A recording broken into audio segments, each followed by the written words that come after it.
Salutations depuis la synagogue. Personne ne rejoindrait sciemment une secte. La secte s'emparera tout simplement de vous. Et lorsqu'elle s'est emparée de vous, elle s'infiltre dans votre esprit. Je m'appelle Rachel et je suis originaire du Royaume-Uni. Nous sommes tous ici en tant qu'évangélistes en formation sous la direction de notre père, le prophète T.B. Joshua. Un cauchemar. Ce que l'homme de Dieu nous a dit, c'est que Satan est l'auteur du meurtre, du vol et de la destruction. Je me regarde et je ne me reconnais même pas. Il y a certaines choses que je ne peux pas regarder. Je trouve cela très dérangeant. Je me suis enfoncée dans ce terrier de lapin, passant d'une horreur à l'autre. Tout le monde ici dans le stade! Tout le monde ici, dites Jésus! Il voulait être le plus grand, le meilleur, le pasteur le plus puissant au monde. C'est le moment que nous attendions. Le prophète T.B. Joshua vient d'arriver. Un homme qui a une liste de présidents dans sa poche. T.B. Joshua est un prophète. Il est un prophète venant du ciel. C'est la première fois que la vérité éclate au sein de cette organisation. Certaines personnes craignent encore pour leur vie, par peur des représailles qu'elles subiraient si elles parlaient. C'est vous qui cherchez des hommes pour le sexe? Je n'avais aucune idée qu'il était un prédateur en série. L'une des pires catastrophes qui ait jamais frappé un lieu de culte. T.B. Joshua a commis des crimes à l'échelle mondiale pendant plus de 30 ans. Je suis un tueur en série. Je pense que tous ceux qui sont issus de cet endroit se sentent coupables. C'est terrible. Il a pris des gens qui étaient bons, attentionnés, gentils, adorables, et les a transformés en monstres.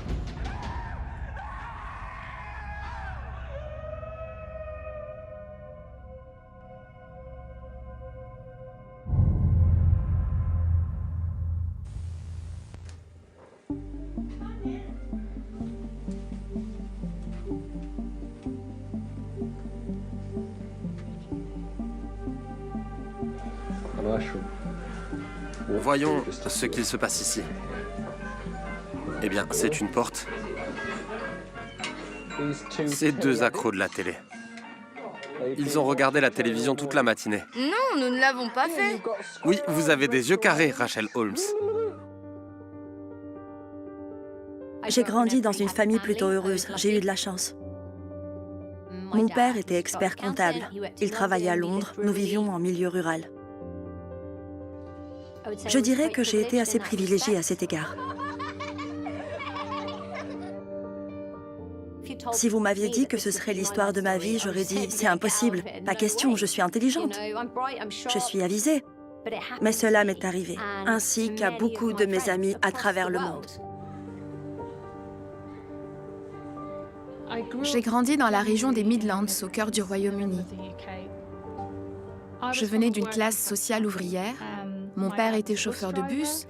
Ma mère travaillait chez McDonald's. Mes deux parents étaient de fervents chrétiens charismatiques évangéliques. Toute mon éducation s'est faite au sein de la communauté de l'Église dont nous faisions partie.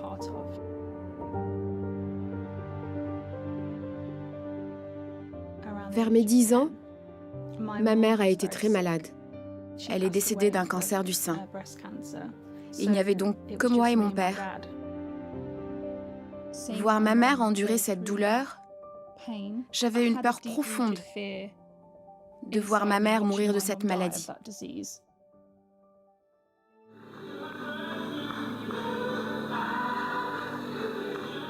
Dans le mouvement chrétien charismatique, il y a un tel désespoir.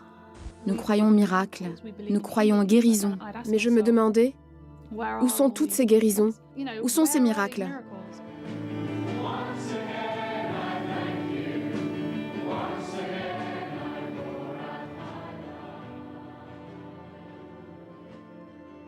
J'allais à l'église évangélique. Avant, je prenais la vie très au sérieux. Je ne me contentais pas de suivre mes parents à l'église. C'est à ce moment-là que j'ai décidé de vivre pour Dieu. Il se passait beaucoup de choses dans ma vie privée dont je ne pensais pas pouvoir parler. À 12 ans, j'ai réalisé que j'étais gay et je me suis dit « Oh mon Dieu, ça ne peut pas être moi ». Mais je savais profondément que c'était le cas et je ne faisais que le refouler au plus profond de moi. J'étais juste terrifiée. Je ne peux pas avoir Dieu si je suis gay et je ne peux pas être gay parce que c'est mal. Je pense que c'est ce qui m'a poussée à chercher une solution à ce problème.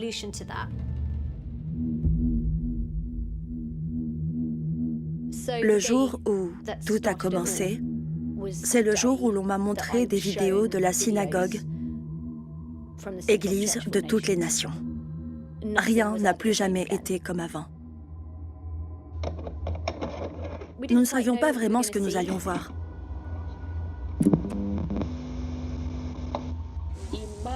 Emmanuel, salutations de la synagogue.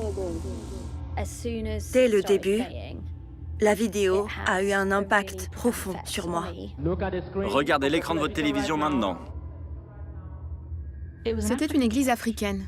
Et je me suis demandé ce que je voyais. Qu'est-ce que je regarde?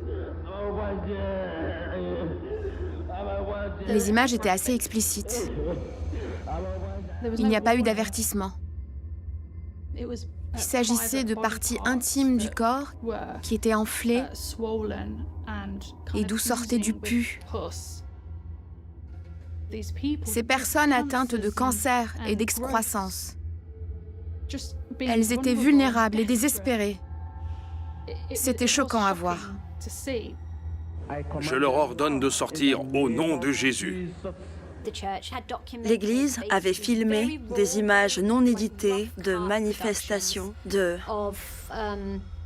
miracles.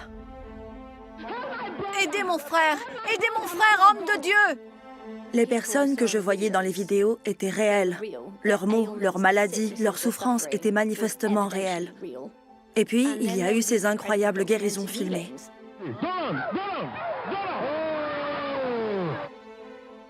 J'ai vu une femme atteinte d'un cancer du sein. Quelques jours plus tard, la blessure était guérie. Et tout le monde est juste impressionné. Je me suis demandé alors comment c'était possible. Comment est-ce possible? C'était un lieu où le cancer du sein n'était pas une condamnation à mort. Il y avait là de l'espoir. Gloire à Dieu. Merci Seigneur Jésus. Puis lentement, j'ai vu l'homme qui priait pour tous ces gens. Cet homme africain vient et tend son bras à distance. Et puis, les gens sont guéris. C'est ce que Jésus aurait fait. Qui est cet homme? De quelle église s'agit-il? Où se trouve cet endroit? Ce que j'ai vu n'est pas quelque chose que l'on puisse oublier. Je n'ai jamais cessé d'y penser. Je me suis dit que c'était peut-être la réponse à mes problèmes. Peut-être que cet homme pourra me remettre dans le droit chemin. S'il prie pour moi, je ne serai plus gay et je pourrai donner ma vie à Dieu. C'est ainsi que j'ai commencé mon périple au Nigeria. J'ai réservé un vol avec une amie. J'étais si excitée. C'était comme si j'allais entrer dans une machine à remonter le temps et voyager jusqu'au temps biblique pour rencontrer Jésus. Un jour, je ne suis pas descendue du bus et ai décidé d'aller à Lagos. Je cherchais déjà quelque chose de plus grand que ce que j'avais vu.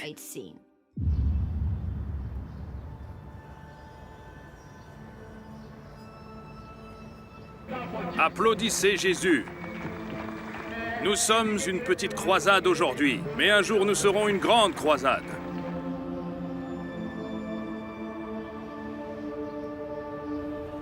Alléluia! Aujourd'hui, nous démarrons la synagogue ici. Il y avait des huttes au sommet des marécages, des chaises en bois partout. Ce qui m'a surpris, c'était son humilité, la façon dont il parlait, son ministère, la façon dont il parlait. Je ne sais pas par où commencer. Je ne sais pas par où commencer. Il n'était pas éduqué. Il parlait à peine l'anglais. Il y a tant de pauvreté dans ce pays. Il était désintéressé. Voici le prophète T.B. Joshua qui, à l'âge de 32 ans, a nettoyé les toilettes de l'église tous les jours pendant 3 ans. T.B. Joshua nous a dit que sa venue sur Terre avait été prophétisée il y a une centaine d'années. Il avait l'air de quelqu'un qui pouvait résoudre votre problème. Joshua a investi plus de 90% de ce qu'il a reçu dans des vidéos VHS. La règle qu'il donne au caméraman est de tout enregistrer. Il y a tant de vidéos, il y en a tellement. Vous êtes-vous repenti? Il est venu avec quelque chose de différent, quelque chose d'inhabituel, quelque chose qui n'a jamais existé dans la chrétienté. Le monde entier n'avait jamais vu une chose pareille. Qui êtes-vous? Ma tête! Ma tête! Qui êtes-vous? Esprit maléfique! Esprit maléfique! Ma tête! Ma tête! Lorsqu'il m'a regardé dans les yeux, il a regardé à travers mon subconscient. Ses yeux étaient enchanteurs. J'avais envie de pleurer. Les esprits maléfiques à l'intérieur des personnes possédées par des démons. Ce sont les personnes que vous voyez sur l'écran d'observation en ce moment même. Le feu! Le feu! Dans toutes les parties de votre corps, dès maintenant, au nom de Jésus, en ce moment, toute votre tenue, vos vêtements, votre robe, votre chemise, chaque partie de votre corps. Vous pouvez imaginer à quel point il était puissant. Il y a des choses que je ne sais pas comment expliquer. Il peut délivrer quelqu'un d'un mauvais esprit par une seule phrase. Pourquoi vous cachez-vous? Je ne peux pas regarder votre visage. Qui êtes-vous? Agent de Satan. Agent de Satan. Agent de Satan? Oui, monsieur. Si les gens veulent parler de lui, ils en parlent tout bas. Ils ont peur de sa puissance spirituelle. La victoire est dans son sang. Il y a de la guérison dans son sang. La délivrance est dans son sang.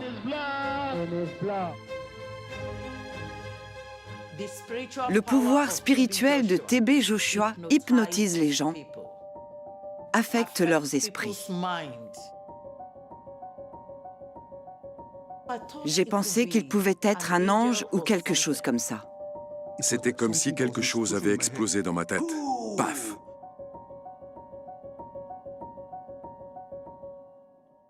Si vous placez Dieu et lui, je les mettrais tous les deux ensemble. Il était comme un Dieu pour moi. Je m'appelle Godwill Agomo Paul. Je viens d'une famille très pauvre. Quand je parle de loyauté, je lui ai tout donné. Je l'aimais tellement. Mes proches, mes frères et sœurs, mon père, ma mère, aucun ne représentait rien pour moi. Je viens aujourd'hui en fille prodigue pour que Dieu me pardonne. J'avais besoin de conseils spirituels. Il m'a fait sentir que j'étais importante dans le royaume de Dieu. J'y ai vécu comme l'une des disciples les plus proches. Une loyaliste jusqu'au bout des ongles.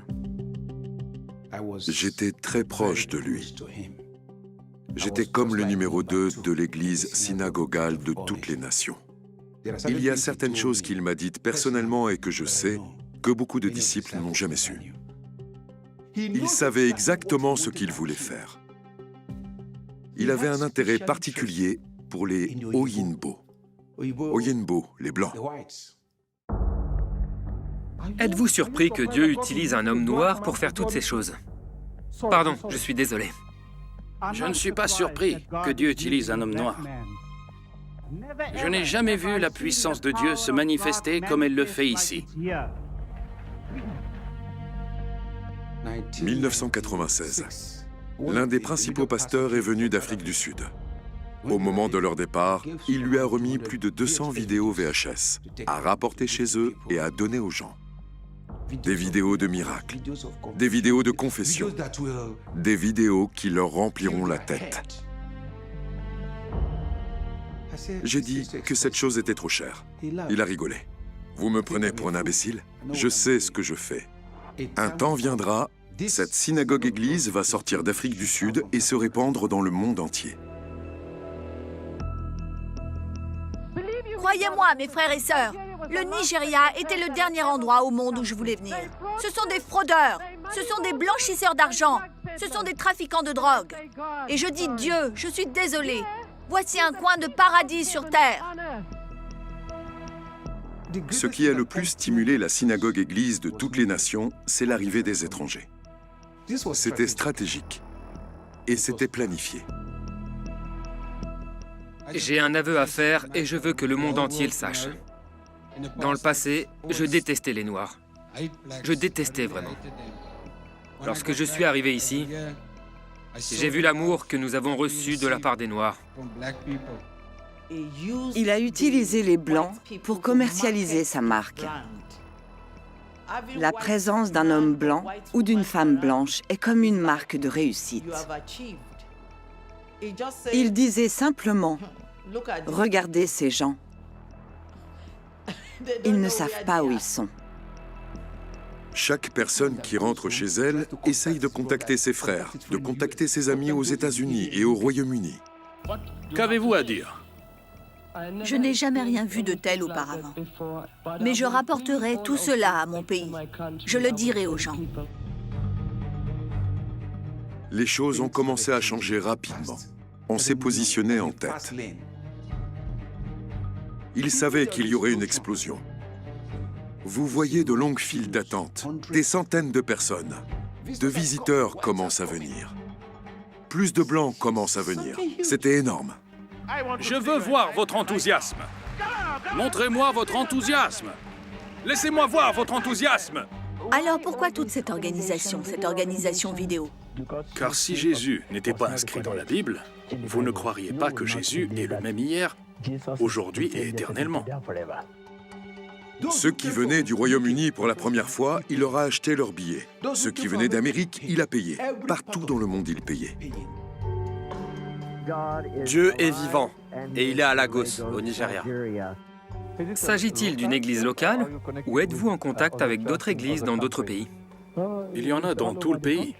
C'est une église de toutes les nations. Elle n'est pas locale. Ce gars est un génie. Ces choses ne lui ont pas fait l'effet d'un choc. Tout ce qu'il fait est planifié. Il avait tout planifié. Vous êtes les bienvenus. Merci. Il avait un but. Mais les Occidentaux n'en savaient rien. Pour TB Joshua, il s'agissait d'un jeu et un piège qu'il a tendu aux Blancs. Emmanuel! Il m'a appelé et m'a dit, Agomo, nous devons faire de ces Blancs mes disciples.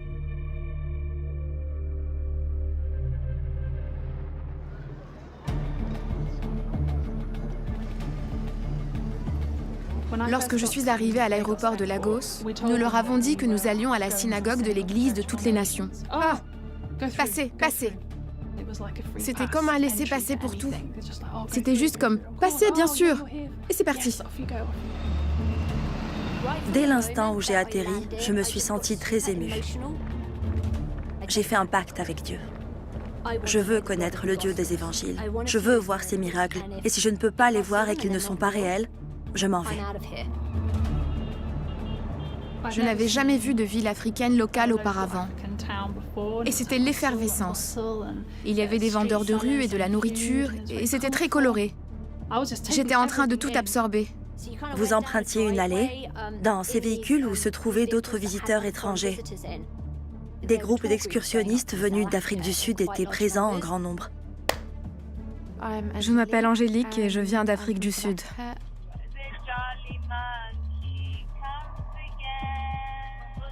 Même avant que je ne parte, j'avais ces cassettes VHS que j'avais regardées et j'avais vu les choses les plus incroyables.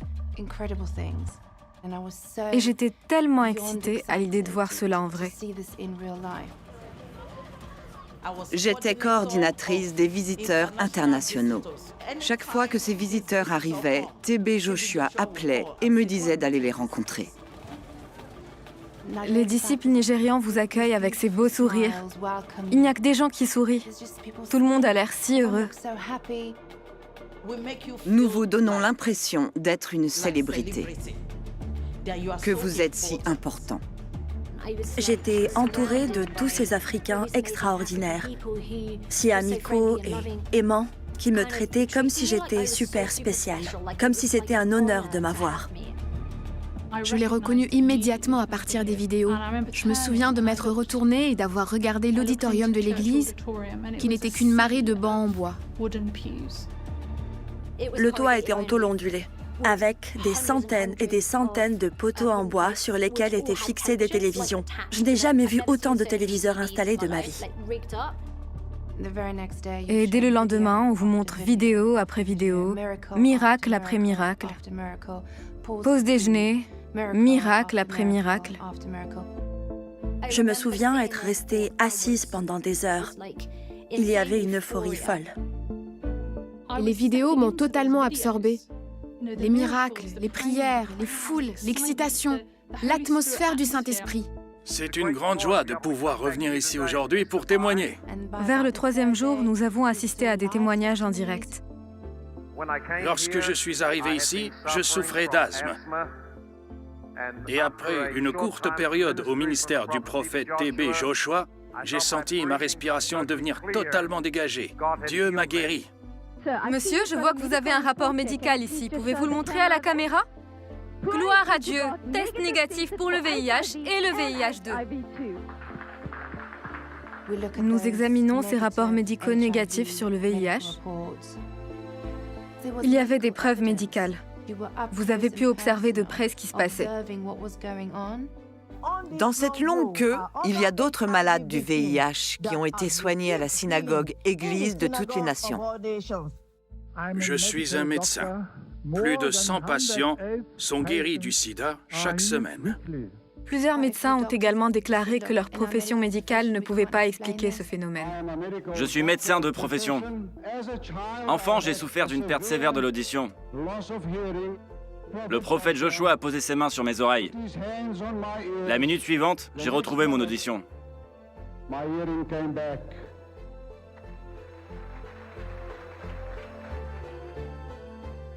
Il y avait des files d'attente, des centaines et des centaines de personnes avec diverses maladies qui faisaient la queue. Des personnes pleurent, les gens implorent une guérison. Il y avait un désespoir absolu, comme si l'Église était le dernier et unique recours, le seul endroit où ils pouvaient recevoir de l'aide. Homme de Dieu, aidez mon frère! Il ne peut pas marcher! Il utilise des béquilles pour marcher! Aidez mon frère! Aidez mon frère, homme de Dieu! Il n'y a pas que leur désespoir qui soit réel, mais vous aussi, vous souhaitez désespérément que le miracle soit réel pour eux. L'homme oint de Dieu a tendu sa main de guérison vers le frère. On le voit trembler. Il tremble sous l'influence du Saint-Esprit. Il y avait de l'électricité dans l'air. Il y a environ 20 personnes derrière la caméra. On rattrape quelqu'un qui tombe. Il se lève et crie « Je suis guéri, je suis guéri !» Merci Jésus. Merci Jésus. Vous n'avez pas le temps de réfléchir à quoi que ce soit. Vous avez ce dirigeant qui flotte presque à travers les foules avec les gens derrière lui, les gens devant lui, et vous êtes tout simplement emportés. Je peux voir! Je peux voir! Je peux voir! Oh Dieu! J'ai eu une réaction vraiment involontaire. Je me suis effondrée dans un bain de larmes. Je n'ai pas pleuré d'un lieu élevé, j'ai pleuré d'un endroit très profond, du plus profond de mes entrailles. Je suis restée là, puis il est arrivé. Je me suis retrouvée projetée en arrière, par terre, devant tout le monde. Comme si on m'avait assommé, banc, par terre. Je me suis relevée et banc, à nouveau au sol. Jésus! Merci, Jésus! Il pleure! TB Joshua est un prophète. Il est un prophète venant du ciel. C'est ce que je cherchais, c'est ce que nous avons demandé dans nos prières. J'ai eu l'impression de voir se matérialiser ce Dieu que je cherchais si désespérément.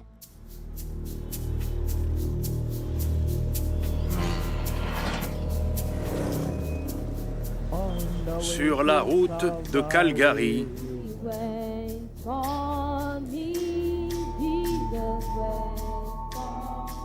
Les Blancs ne sont pas venus pour devenir des disciples. C'est lorsqu'ils sont arrivés à l'église synagogale que la manipulation a commencé. Nous nous estimons très chanceux d'avoir trouvé ce petit endroit de miracles, de merveilles, au milieu de nulle part. Quelques disciples intelligents sont envoyés pour traquer les Blancs. Nous ne nous adressons pas à tout le monde. Quand nous vous observons, et selon la façon dont vous réagissez à ce qui se passe à l'église synagogale, nous venons à vous. Je me souviens m'être assise là et m'être dite que c'était incroyable. J'ai l'impression d'être assise dans le jardin de Gethsémani, sous les oliviers, avec Jésus. Ils ne savent pas que nous les avons choisis. Mais moi-même et TB Joshua, nous savons ce que nous faisons. Il aime les jeunes, n'est-ce pas? Il aime les jeunes, les adolescents. Nous ne nous intéressons pas aux personnes âgées, mais les jeunes sont très vulnérables. Et ce sont des personnes faciles à manipuler. En particulier les célibataires, en particulier les jeunes célibataires. J'avais 17 ans. J'ai obtenu mes résultats au baccalauréat alors que j'étais au Nigeria et je m'en moquais éperdument. Je voulais être comme Jésus. Je voulais être comme TB Joshua. Je souhaitais pouvoir avoir cette connexion avec Dieu. Je voulais être comme lui. Il m'a dit de leur dire de devenir des missionnaires pour la synagogue. Si vous restez ici 3 mois, vous deviendrez comme TB Joshua. Et laissez-moi vous dire qu'il va ouvrir des succursales au Royaume-Uni, en Amérique et partout ailleurs. Il ne nous enverra pas là-bas. C'est vous qu'il va envoyer là-bas. Nous leur avons donné l'envie d'être des disciples, de commencer à confier leur vie à Joshua. Lorsque Rachel est arrivée, elle se comportait comme un garçon, marchant comme un garçon. Il a dit que cette fille, pourquoi ne pas lui demander de rester ici? Elle était tellement contente. Bissola m'a recrutée. Mes sacs ont été sortis du camion. Mon amie a été mise dans l'avion et mes parents sont allés la chercher à Heathrow. Elle pleurait littéralement. Ray ne reviendra pas. Elle est restée là-bas. Une sœur nigériane est venue me voir et m'a dit que TB Joshua voulait me rencontrer. Il y avait un sentiment d'urgence. Non, non, non, vous devez venir maintenant. Lorsque je suis entrée, la sœur nigériane m'a poussée à m'agenouiller. Et immédiatement, TB Joshua a dit « Dieu m'a dit que tu allais rester. Tu es censé être ici. Tu vas rester avec moi pour toujours. » Oh, ils sont bien traités ici. Comme des rois et des princes. L'alimentation est gratuite. Le logement est gratuit. Nous vivions sur place dans l'église. Lorsque vous vivez dans l'enceinte, vous ne la quittez pas. Il y a des hommes armés à la porte avec des fusils. Il y a un mur, il y a des clôtures barbelées. Les fenêtres sont occultées. Les escaliers étaient en béton, les murs étaient en béton. Cela ressemblait à un labyrinthe. On vous dit de ne jamais partir. Vous serez tués, vous serez attaqués. L'extérieur de l'enceinte est terrifiant. Les disciples étaient près d'une centaine à l'époque. Du Nigeria, du Royaume-Uni, de l'Amérique, et généralement des personnes assez jeunes. Lorsque j'ai eu cette opportunité, je me suis dit que c'était ce que je cherchais. C'est un prophète qui a été appelé par Dieu. Dieu lui parle directement. Il pourra me guider dans la manière de vivre ma vie. Il y avait un dortoir pour les hommes et un dortoir pour les femmes. Il y avait une culture de la nudité dans la salle. Cela m'a fait du bien d'avoir un corps positif et de ne pas porter mes vêtements. Le simple fait d'être complètement nu dans le dortoir des femmes, j'ai immédiatement pensé à Adam et Ève. J'ai immédiatement pensé qu'il n'y avait rien de mal à cela. 2 femmes m'ont emmenée et m'ont déshabillée. Elles m'ont poussée dans une douche et ont fait couler l'eau. Et je me souviens avoir dit quelque chose du genre « Je peux le faire ». Et elles m'ont répondu « Non, nous sommes tes sœurs maintenant, nous sommes là pour le faire pour toi ». Je ne connaissais pas vraiment le nom de famille des gens, ni leur âge. J'étais la sœur Cara. J'étais la sœur Anka. Nous avons tout de suite été encouragés à nous considérer comme des membres de la famille. Vous pouvez être tenté par vos amis. Père, mère, sœur, le genre d'amis que vous avez sont ceux qui vous conduisent à faire le mal. Nous essayons de les persuader de se séparer volontairement de leur famille, d'arrêter volontairement toute communication constante avec leur foyer. Vous ne pouviez contacter personne à l'extérieur. Je n'avais pas mon propre téléphone portable. Nous n'avions pas vraiment accès à nos courriels personnels. Nous n'avions pas nos passeports. Ils les gardaient pour nous. Dites mon passé est révolu. Votre passé est désormais révolu. Toutes les relations que vous avez dans ce monde, vous devez y mettre fin. Il veille à ce que vous le fassiez. Vous n'avez pas d'autre famille. Votre famille est TB Joshua. Jésus avait dit à ses disciples, « Quittez votre père et votre mère et rejoignez-moi. » C'est ce que nous avons tous fait. Nous avons quitté nos familles. Je conseille à toutes les mères et à tous les pères qui ont des enfants comme les miens, emmenez-les à la synagogue église de toutes les nations et laissez le Seigneur agir en eux. Lorsque je suis arrivée, ce n'est qu'après quelques jours que j'ai commencé à entendre les disciples l'appeler papa. Nous l'appelions tous papa. Tout le monde l'appelait papa. Il essayait de s'occuper de nous. Et nous l'appelions tous papa. J'ai trouvé cela un peu bizarre, mais j'ai mis cette pensée de côté. Je l'ai écartée. Je ne peux pas vraiment regarder en arrière et dire que mon enfance a été heureuse. Et il semblait être très attentionné avec moi et différent. Un homme vraiment chaleureux et amical. Il avait ce bureau dans lequel il y avait une armoire où étaient gardés tout un tas de bonbons importés. Il s'en servait comme de petites friandises pour les gens, comme si nous étions des enfants. Il s'asseyait toujours sur cette chaise pivotante et parfois il prenait appui sur le mur en s'exclamant « Oui !» Et tout le monde se disait « Il est tellement drôle !» Nous nous en délectons. Papa drôle. C'est comme si vous étiez dans un état d'enfance perpétuel, parce qu'il vous traite aussi comme un enfant et qu'il vous traite d'enfant. Il y a eu une sorte de régression. Vous riez bêtement comme un enfant et tout ça est tellement étrange. Je veux être comme le prophète Joshua. Il veut être comme le prophète Joshua. Gloire soit rendue à Jésus. Alléluia. J'avais 17 ans, mais je me sentais comme un enfant de 12 ans, comme si j'étais très jeune en termes de compréhension du monde. Je me souviens de m'être sentie comme chez moi. Je ressentais des sensations chaleureuses.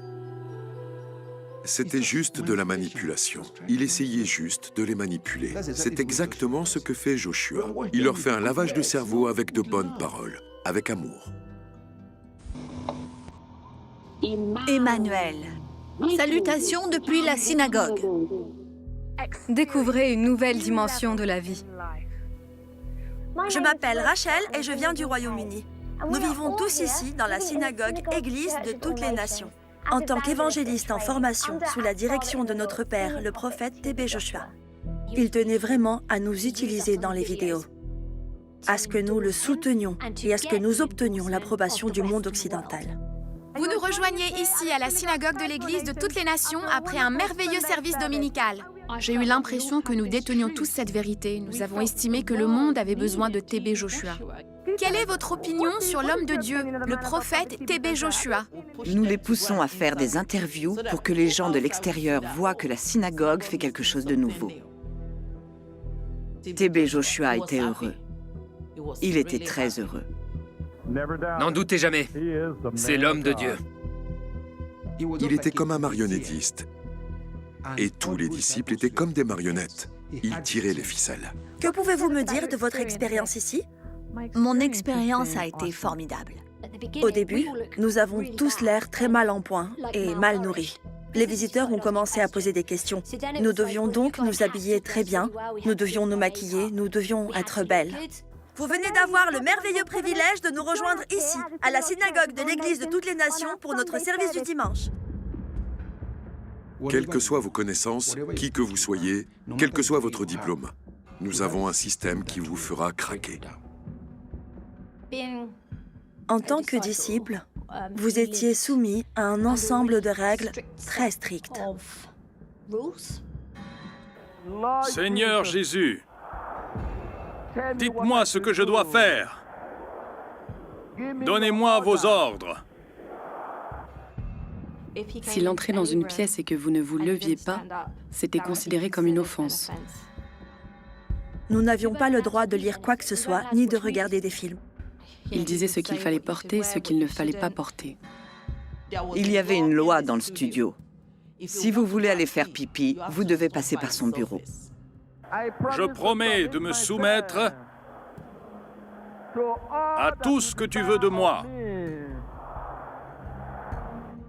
L'un de mes emplois consistait à rédiger des articles pour l'Église. Il m'a convoqué et m'a demandé où était l'article, si je ne l'avais pas encore publié. J'ai répondu que je ne l'avais pas encore publié et il m'a giflé. TB Joshua avait un caractère bien trempé. On voyait les gens arriver et ils disaient « Il est chaud, Ray, il est chaud, il est chaud. Papa est chaud. » Et on voyait littéralement tout le monde s'éparpiller. Si vous ne couriez pas, vous receviez une énorme gifle. Et j'en ai été témoin, régulièrement. Nous ne considérions pas qu'il s'agissait d'un abus physique. Il nous disait « C'est un honneur d'être giflé par moi, parce que je suis à côté de Jésus. » Il veut contrôler tout le monde, tout. Les cabines de nos salles de bain étaient simplement équipées de rideaux, et si quelqu'un pensait que vous étiez en train de faire quelque chose, il n'avait qu'à tirer le rideau. Nous vous avons mis sur écoute. Nous enregistrons même lorsque vous prenez une douche dans votre chambre à coucher. C'est là, tout y est.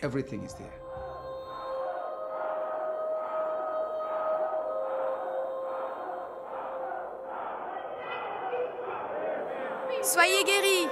Amen. Je me suis vue comme un serviteur, comme un réceptacle de l'abandon total à Dieu. Guérissez! Amen! Je ne peux pas décrire à quel point nous étions constamment fatigués, épuisés, absolument épuisés, parce que vous avez dormi 2 heures et que vous ne dormez jamais plus de 4 heures. C'est sans arrêt. Il n'est pas rare de se lever à 4 heures, très tôt le matin, pour préparer ceux qui viennent pour la guérison. Si vous êtes séropositif, venez dès maintenant avec votre famille et votre rapport médical. Nous travaillions pratiquement 24 heures sur 24. Les disciples n'étaient pas payés. Nous n'avions pas de temps libre. S'asseoir trop longtemps, lire trop souvent, dormir trop longtemps était considéré comme non acceptable.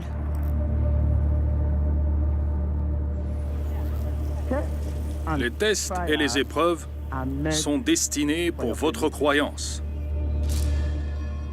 Le sommeil était considéré comme le plus grand ennemi de l'œuvre de Dieu.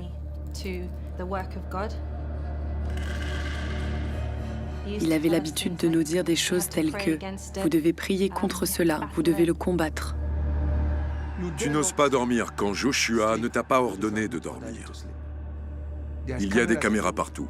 Nous vous enregistrerons et les garderons comme preuve. Il y avait ces blocs de papier, 10 blocs de papier blanc appelés blocs de papier pour disciples. Et c'est ce qu'il utilisait pour donner la permission de faire certaines choses. Il faudrait aller au bureau et dire « Monsieur, je suis vraiment désolé, mais j'ai vraiment besoin d'une courte sieste. » Et il vous signera un laissez-passer. Parce que si vous n'aviez pas de laissez-passer, vous seriez dénoncé pour avoir dormi. À cette époque, si vous surpreniez quelqu'un en train de dormir, il aurait des ennuis. Parfois, vous vous endormiez comme ça, et il disait « Lève-toi », et il fallait se lever. Il m'arrivait aussi de m'endormir en restant debout. Quelqu'un était tellement fatigué qu'il s'est endormi avec la bouche ouverte. TB Joshua a envoyé 4 garçons. Ils ont fait pipi dans sa bouche.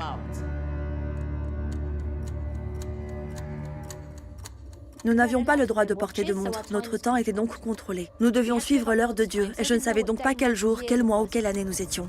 Le temps passe si vite, parce que chaque jour est si semblable au précédent.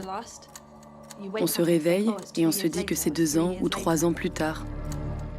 En un rien de temps, votre cerveau ne pense plus comme avant. Sa principale préoccupation est de lutter pour contrôler l'esprit des gens. L'endoctrinement.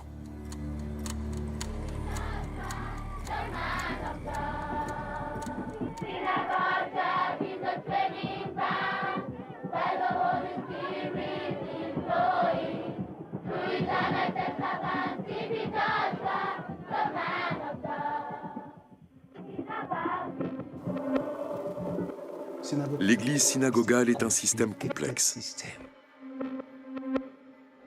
Nous vous faisons un lavage de cerveau. Nous vous faisons croire que toutes les connaissances que vous aviez auparavant n'étaient que des bêtises. Tout ce dont vous avez besoin pour vivre, c'est d'être comme TB Joshua. Nous parlerons de la foi. Quel est le pouvoir de la foi? Il parlait pendant des heures. L'une de mes principales tâches consistait à noter tout ce qu'il disait. C'est presque comme la Bible, ce sont les mots que Dieu a adressés à TB Joshua. Vous avez mis votre foi dans la parole de Dieu. Vous pensez constamment aux citations de TB Joshua. Vous étiez encouragé à les mémoriser, à les chanter. Vous deviez incarner ces mots, être les mots, vivre les mots. Tout ce qu'il disait devait venir de Dieu et devait donc être vrai. Plus vous êtes proche de TB Joshua, plus vous êtes proche du royaume de Dieu.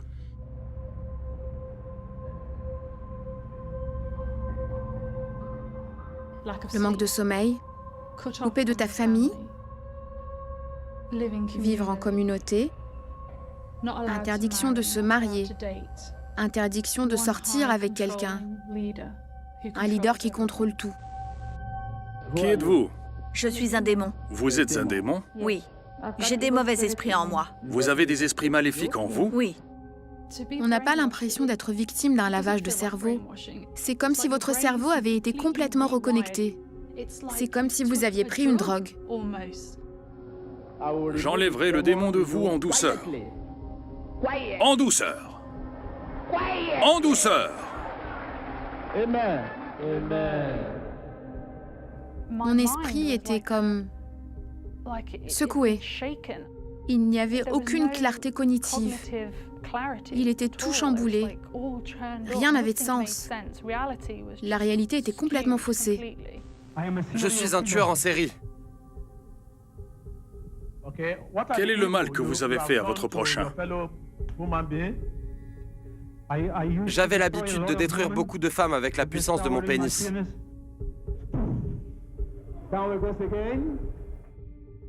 Même lorsque quelque chose n'allait manifestement pas, nous étions incapables de le voir. Parce que vous ne dormez pas beaucoup. Vous n'avez pas les capacités cognitives nécessaires pour remettre les choses en question. Qui êtes-vous? Le jeûne et le manque de sommeil ont précédé les délivrances des disciples. Nous détruire psychologiquement au point que je ferai tout ce que tu dis. On devient presque un zombie. J'ai eu des rapports sexuels oraux avec un animal. On m'a forcé à avoir des relations sexuelles avec une jeune femme et un sorcier. Et tout le monde chantait à l'extérieur. Mon esprit n'était pas là. Je n'étais tout simplement pas là. C'est comme si je vivais, mais que ma tête était ailleurs.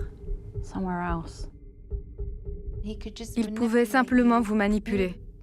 Et il vous faisait faire tout ce qu'il voulait. Les personnes qui savent manipuler l'esprit d'une autre personne, c'est dangereux. C'est tellement dangereux. Bonjour, je m'appelle Angélique et je suis originaire d'Afrique du Sud.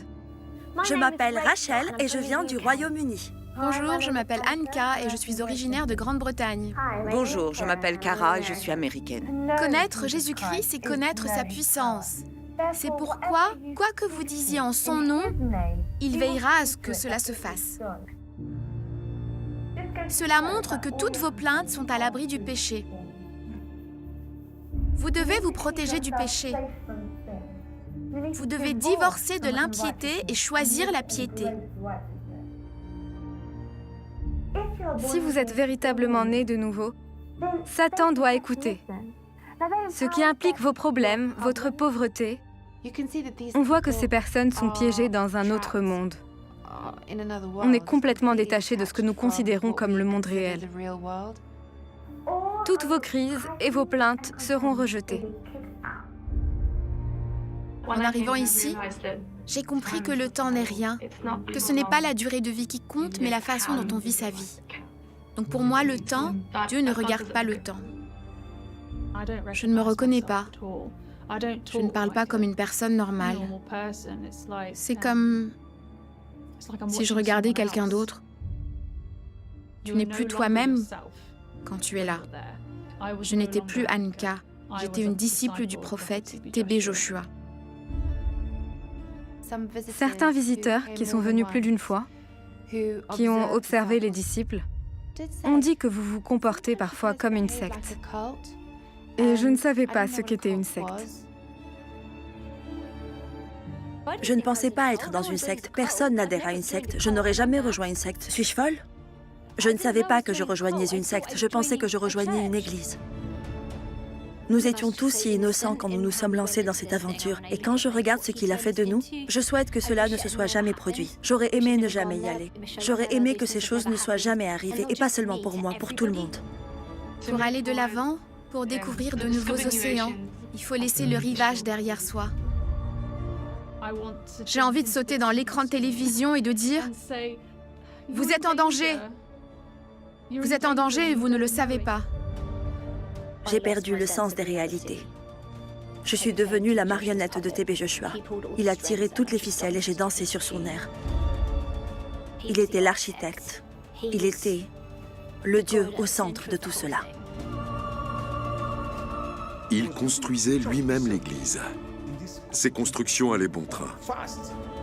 C'était comme son rêve. Quelque chose qui puisse battre les temples gothiques d'Europe. Tout le monde a travaillé à la construction de cette structure massive. TB Joshua a essayé de créer son propre empire. En coulisses, vous disposez d'une force de travail sans rémunération.